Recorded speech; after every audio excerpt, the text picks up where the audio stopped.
los asintomáticos dices que no infectan o que no contagian, que sepa yo hay dos tipos de asintomáticos. El asintomático, entre comillas, del periodo de incubación del virus, que en teoría son 14 días, con lo cual tú lo tienes, y si no infectas, eso es nuevo, porque hasta ahora se decía que infectaba sin saberlo, o el otro asintomático, que es el que pasa de virus, es decir, el virus no puede conmigo, yo tengo el virus, pero a mí el virus me importa un pimiento.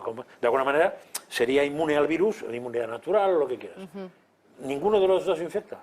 Es así, hay que hacer la diferenciación, porque en los rebrotes, y también antes, estaban incluidos personas que por un traumatismo de un miembro inferior, etcétera, etcétera, iban a ser operados en los hospitales y se le hace el PCR.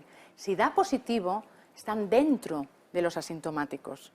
Pero esas personas están en el hospital, en el servicio de traumatología. Nunca van a desarrollar la enfermedad.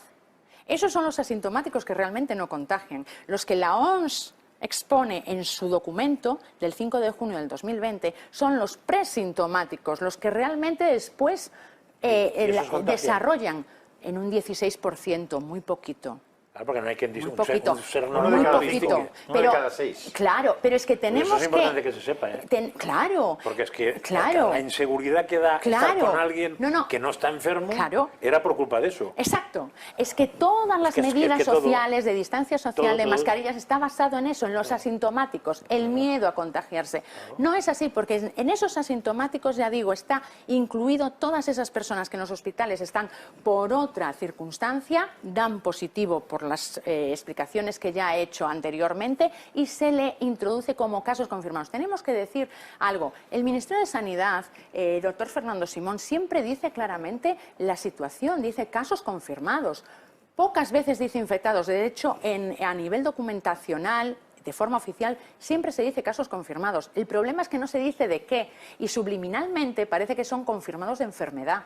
No son confirmados de enfermedad, son confirmados de positividad en PCR, en donde hay muchísimos falsos positivos y en donde no son enfermos. Por tanto, ese juego de palabras o esa utilización del lenguaje es importantísimo dejar claro que es peligroso porque dan informaciones que realmente no son reales. Correcto. Entonces, eso es así. La utilización de mascarillas está también basado en esa posible contagiosidad de asintomáticos. Decir que las mascarillas solo la OMS considera la obligatoriedad en base al documento del 6 de abril del 2020 que se ratificó el 5 de junio del 2020, solo es la obligatoriedad a médicos, cuidadores y pacientes. Pacientes porque pueden contagiar con el tos y el estornudo. Médicos porque están constantemente en ese contexto de alta contagiosidad, en donde dice alta contagiosidad o concentraciones masivas de personas, pues sí, ahí la mascarilla es necesario. Pero si no, no.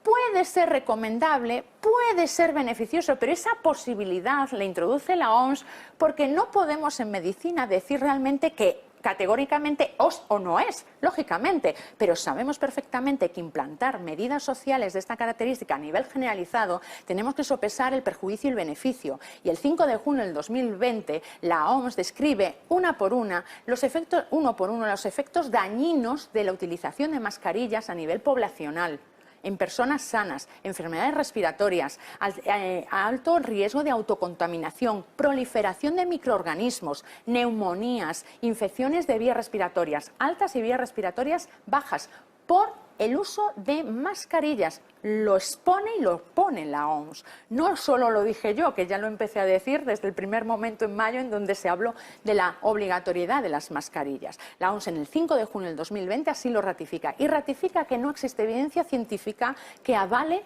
el enmascaramiento universal de la población sana en relación a mascarillas. Pero entonces, con haber confinado solo a los que tenían síntomas, por supuesto, yo ya lo dije en mi primer audio del 15 de marzo del 2020. El aislamiento selectivo es el que siempre a nivel de la historia de la medicina se utilizó.